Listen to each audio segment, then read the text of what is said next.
अजीज दोस्तों, Afzal but with facts में खुश आमदीद। दोस्तों, आज के प्रोग्राम में हम आपको बताएंगे कि हुकूमत के साथ मुज़ाकरात के हवाले से पीटीआई ने एक टॉप सीक्रेट यानी खुफिया मंसूबा बना रखा था, और जो उनकी गलत हिकमत अमली की वजह से लीक भी हो गया है। आपको बताएंगे कि वो मंसूबा क्या था, लीक कैसे हुआ और उसका नुकसान क्या हो रहा है।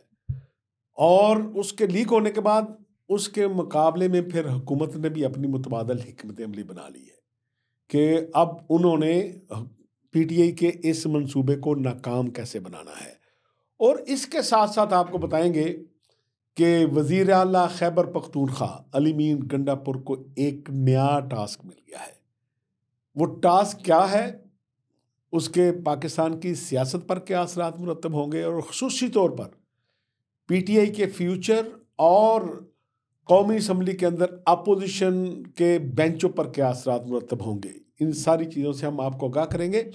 लेकिन आपसे गुजारिश है कि अगर आपने अभी तक हमारा प्रोग्राम, हमारा channel Afzal but with facts subscribe नहीं किया तो उसको सब्सक्राइब भी करें और बेल आइकन का बटन भी दबा दें ताकि आपके पास गैर जानिबदार तजज़िये और ख़बरें पहुँच सकें। दोस्तों, आपको बताते हैं कि खुफिया मंसूबा था क्या पीटीआई का। आप जानते हैं कि दो मुतालबात सामने रखे हैं पीटीआई ने, और उसका तीसरा दौर भी अब आपके सामने है, 16 को हो रहा है। अब जो पहला मुतालबा था वो बज़ाहिर बड़ा सॉफ्ट लगता था, लेकिन उसके पीछे पीटीआई के तमाम ज़हन जो हैं वो काम कर रहे थे, ऊपर से लेकर नीचे तक। असल मुतालबा वही था। मसलन मुतालबा आम सा लगता है कि 26 नवंबर को जो लोग गिरफ्तार किए गए थे उन्हें रिहा कर दिया जाए, और दूसरा आपका मुतालबा आपको पता है कि जुडिशल कमीशन कायम करने के हवाले से है। तो लगता ये था कि 26 नवंबर के हवाले से ये क्या मुतालबा है। वैसे तो हज़ारों मुकदमात जो हैं वो मुख्तलफ कारकुनों पर कायम हैं, सूबाई असम्बली के अरकान पर कायम हैं, आम वर्कर जो है वो मुकदमात का सामना कर रहा है, तो इसके पीछे क्या है। लेकिन इसके जुड़े हुए 2-3 मुतालबात और थे जो इसी के मतलब थे, रिहाई के मतलब थे। जो ज़िमनी जो है वो मुतालबात आने थे कि भाई उसमें ये था कि रिहाई के हवाले से पहला मुतालबा ज़िमनी जो मुतालबा आना था कि हुकूमत जो है वो ज़मानतों में रोड़े अटकाने के बजाय फैसिलिटेशन करे। यानी इसमें आपको पता है कि प्रोसिक्यूटर का बड़ा मेन काम होता है, वो जाकर मुखालफत करने की बजाय कह दे कि भाई ठीक है, बेगुनाह आदमी था, छोड़ दें। और इसके साथ साथ जो दूसरा ज़िमनी मुतालबा था वो ये है कि नए मुकदमात कायम न किया जाए खान साहब पर भी और दीगर कारकुनों पर भी। और इसी से मिलता जुलता अगला मुतालबा ये था कि पीटीआई को सियासी सरगर्मियों के लिए फ्री हैंड दिया जाए और आइंदा मुकदमात कायम न किए जाए। ये वो लाइन थी जिन पर इन मुज़ाकरात की बेस कायम है। अब मंसूबा क्या था पीटीआई का? पीटीआई का ख्याल ये था कि हुकूमत इस मामले पे आराम से आ जाएगी, ठीक है, ये आइंदा कोई मुकदमा कायम नहीं करेंगे, ठीक है, जमानतें भी हो जाएंगी और आपको फ्री हैंड भी दे देते हैं। और जाहिर है कि अभी जुडिशल कमीशन के हवाले से टीओआर बनना, बाकी मामलात होना, ये एक अलग बात थी। रोज़ाना बात यही हो रही है कि हम पूछेंगे टीओआर क्या बनाने हैं, टर्म ऑफ रेफरेंस, ठीक है। लेकिन अब हुकूमत के जो सर जोड़ के बैठी हुई है उनके सामने ये मंसूबा क्या है गया है कि पीटीआई ये सारी चीज़ें गवर्नमेंट से, पंजाब गवर्नमेंट से हासिल करके कि यानी नए मुकदमात नहीं बनेंगे, सियासी सरगर्मियों के हवाले से कोई पाबंदी नहीं होगी, यानी जहाँ जलसा करना चाहे जलसे की इजाज़त होगी, दफ़ा 144 सेक्शन नाफज नहीं की जाएगी। तो असल मामला हुकूमत ने सर जोड़कर जो निकाला है, जो हुकूमती ज़राए से हमें बताया गया है कि पीटीआई ये सारी चीज़ें हासिल करने के बाद 8 फरवरी को जब इस इलेक्शन को 1 साल हो जाएगा, पूरे मुल्क में एक अवामी ताकत का मुजाहरा करना चाहती थी।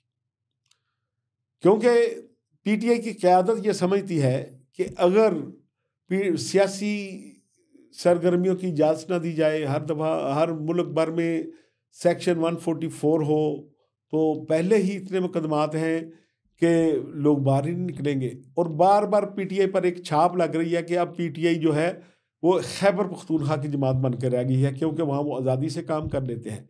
अगर फ्री हैंड मिल जाता है पीटीआई को, तो नो डाउट कि मुल्क का कोई कोना ऐसा नहीं होगा जहाँ पर एहतजाज ना हो।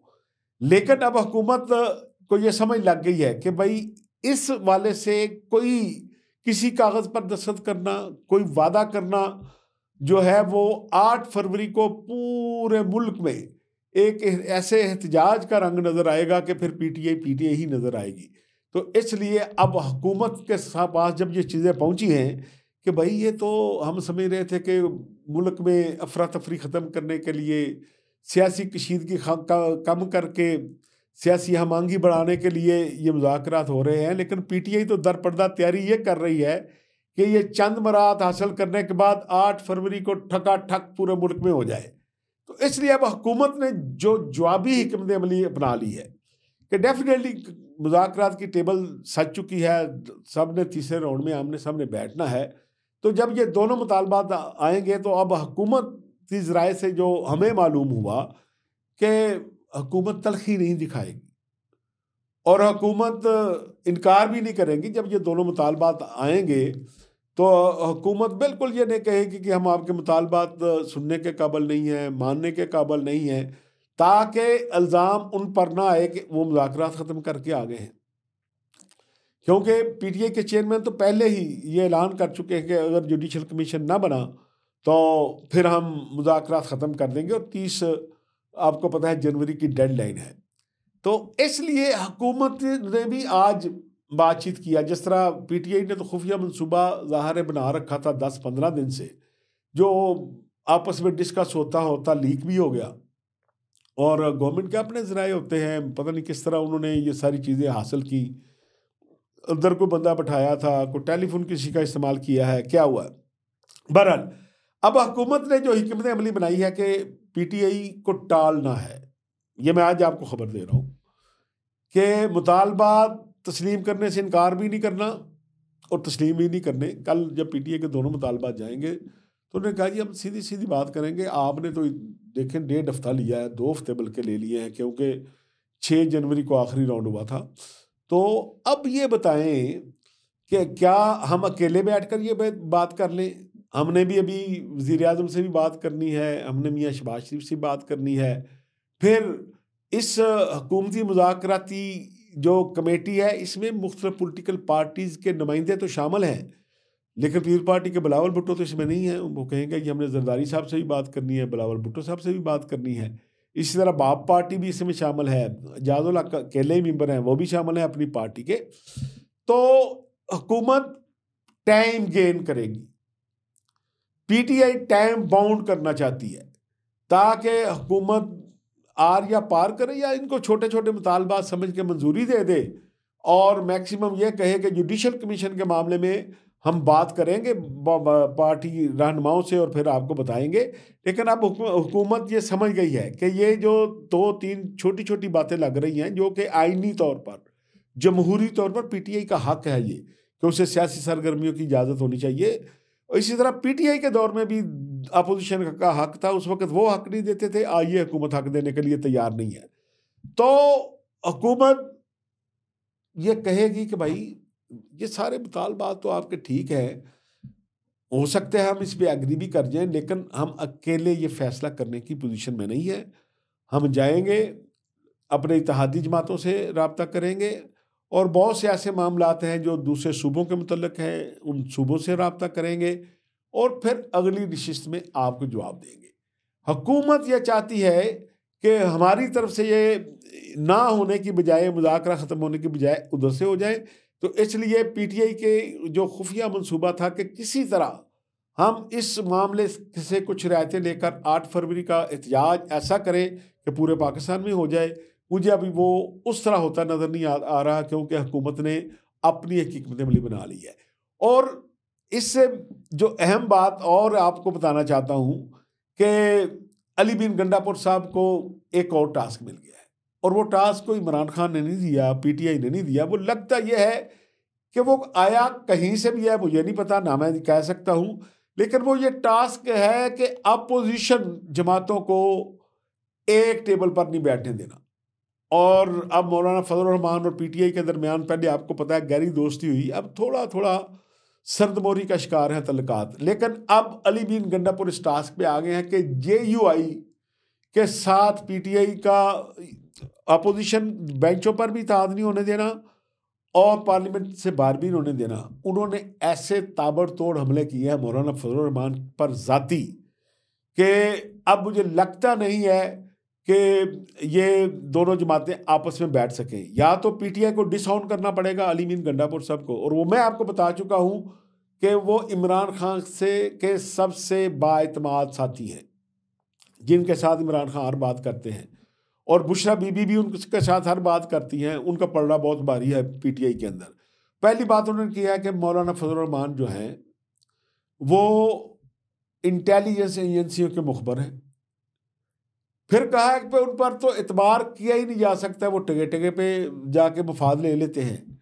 और सबसे बड़ा इल्ज़ाम उन्होंने एक टीवी चैनल से बात करते हुए एक किताब का हवाला दिया। उन्होंने कहा ये आप मौलाना कौसर नियाज़ी की किताब पढ़ें, उसमें तो मौलाना मुफ्ती महमूद का वाक़या उन्होंने कोट किया है कि जब हमारे मुज़ाकरात हो रहे थे तो एक नौजवान अंदर आता था और मौलाना मुफ्ती महमूद ने हमें कहा कि जब ये नौजवान अंदर आए तो इसके सामने कोई बात नहीं करना, ये एजेंसियों से पैसे लेकर मेरी मुखबरी कर देता है, यानी अपने वालिद साहब की। और बाद में कहते हैं कि मौलाना कौसर नियाज़ी ने लिखा है, ये गंडापुर साहब कहते हैं, मैंने नहीं पढ़ी किताब, कि मैंने मौलाना मुफ्ती महमूद साहब से पूछा कि ये आपका खादम है कौन जो आपके पास आ भी रहा है, जा भी रहा है, और आप कहते हैं इस पर एतबार भी नहीं करना। तो उन्होंने कहा ये मेरा बेटा मौलाना फजल रहमान है। तो उन्होंने कहा जी ये तो उस वक्त मौलाना मुफ्ती महमूद ने कह दिया था कि ये नाकाबिल एतबार है, ये मुखबर हैं, ये पैसे के बदले कुछ भी कर सकते हैं। तो इन इल्ज़ामात के बाद या तो पीटीआई को ये इल्ज़ामात वापस लेना पड़ेंगे या फिर मौलाना फजल रहमान को दूसरा रास्ता इख्तियार करना पड़ेगा।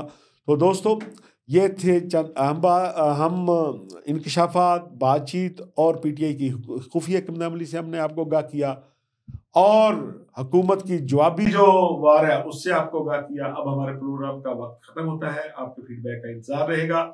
इजाजत दें, अल्लाह हाफिज़।